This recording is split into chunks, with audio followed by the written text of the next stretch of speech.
Guys, इस video में आज हम डिस्कस करेंगे इंग्लिश का एक बहुत ही ज़्यादा इम्पोर्टेंट टॉपिक और बहुत ही basic topic, that is adjectives. अब एडजेक्टिव्स हमें पता है वो सारे वर्ड्स को बोला जाता है जो डिफाइन करते हैं किसी भी नाउन को या प्रोनाउन को on the basis of their characteristics, उनकी properties, age, colour, their height, right. ये कुछ ऐसे हमारे पास प्रॉपर्टीज़ होती है जिनकी वजह से हम डिस्क्राइब कर पाते हैं किसी भी पर्सन को, या मैं ऐसे बोल दूँ किसी भी नाउन को या किसी भी प्रोनाउन को। तो जब हम डेफिनेशन देखते हैं एडजेक्टिव्स की, तो एडजेक्टिव्स हम बोल सकते हैं कि दे आर डिफाइनिंग वर्ड्स, या मैं बोल सकती हूँ that they are describing words.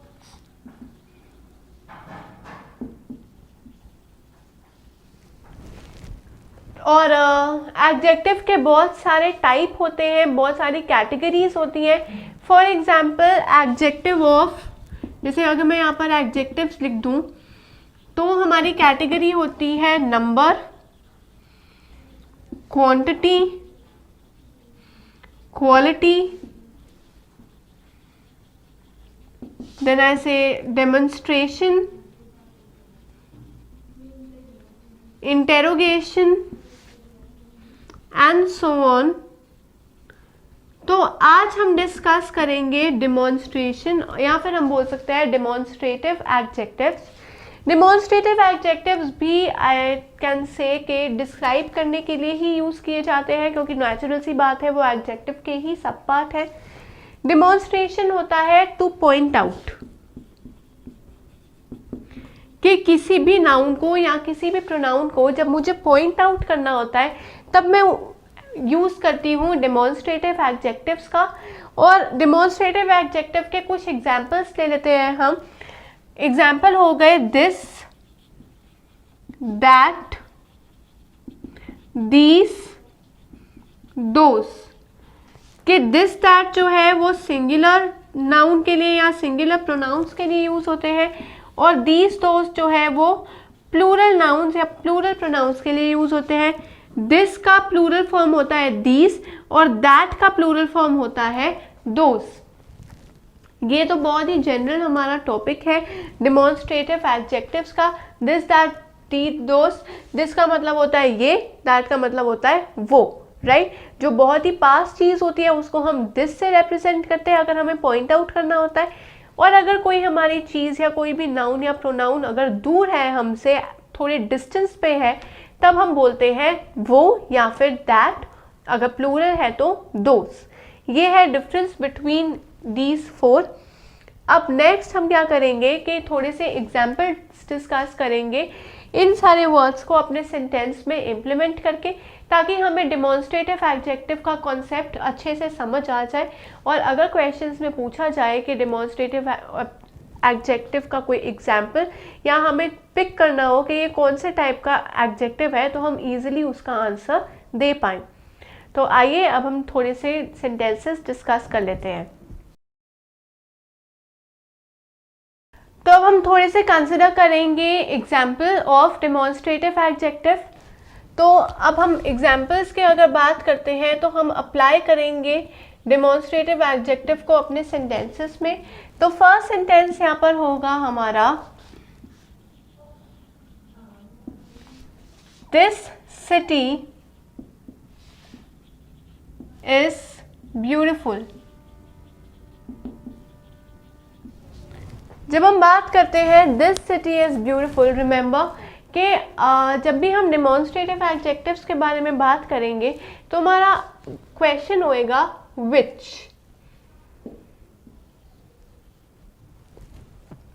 अगर मैं बोलूंगी विच सिटी इज ब्यूटिफुल तो मेरा आंसर आता है दिस सिटी इज ब्यूटिफुल।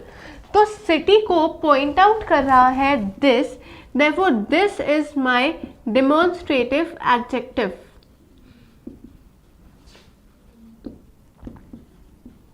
ये बन जाएगा डिमॉन्स्ट्रेटिव एडजेक्टिव। क्यों?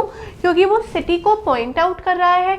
और मैंने अभी आपको बताया है कि जो भी वर्ड्स पॉइंट आउट करते हैं those are referred to as adjective, और कैसा एडजेक्टिव होगा, वो होगा डेमोन्स्ट्रेटिव एडजेक्टिव। तो ये फर्स्ट एग्जाम्पल हो गया।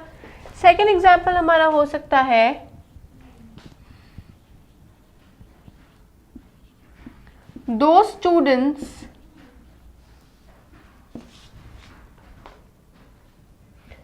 seem very upset. दो स्टूडेंट्स seem very upset। कौन से students, which students?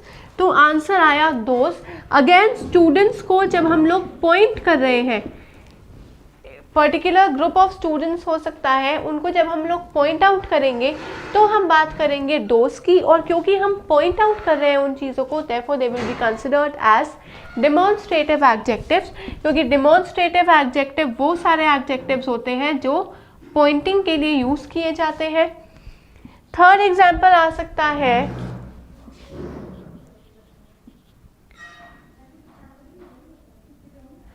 these books belong to Mrs. Sehgal.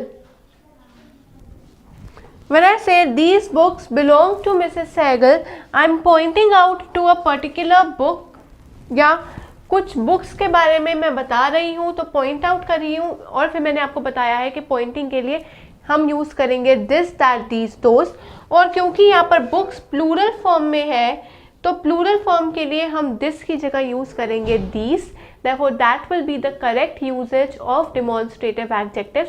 कौन सी बुक्स? ये पर्टिकुलर बुक्स जिनके ऊपर हम पॉइंट कर रहे हैं, और वो बुक्स क्योंकि प्लूरल है इसलिए हमने दीज का यूज किया है।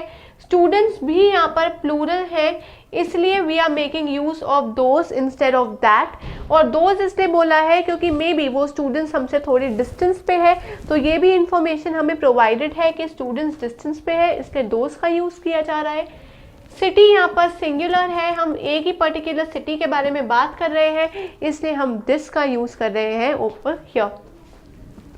तो ये थे हमारे कुछ एग्जाम्पल्स रिगार्डिंग डेमोन्स्ट्रेटिव एडजेक्टिव्स। इस वीडियो में पर्टिकुलरली हमने पढ़ा है डेमोन्स्ट्रेटिव एडजेक्टिव्स के बारे में, और जनरल सी डिस्कशन की है हमने ऑफ द टर्म एडजेक्टिव्स के। एडजेक्टिव्स वो सारे वर्ड्स हैं जो डिस्क्राइब करते हैं किसी भी नाउन को या प्रोनाउन को, और डेमोन्स्ट्रेटिव एडजेक्टिव्स ऐसे वर्ड्स होते हैं जो यूज होते हैं किसी भी नाउन या प्रोनाउन को पॉइंट आउट करने में। तो साथ ही साथ हमने थोड़े से एग्जाम्पल्स यहाँ पर डिस्कस किए हैं जो हम सेंटेंसेस बना सकते हैं यूजिंग डेमोन्स्ट्रेटिव एडजेक्टिव्स। तो आई सजेस्ट यू कि आप एडजेक्टिव्स की एक्सरसाइजेस प्रैक्टिस करें, सैम्पल पेपर्स प्रैक्टिस करें, और अगर आपने रजिस्टर नहीं किया है तो आप जल्दी से रजिस्टर कीजिए @abhyasonline.in, क्योंकि रजिस्टर करने के बाद आपके पास बहुत सारे बेनिफिट्स अवेलेबल होते हैं।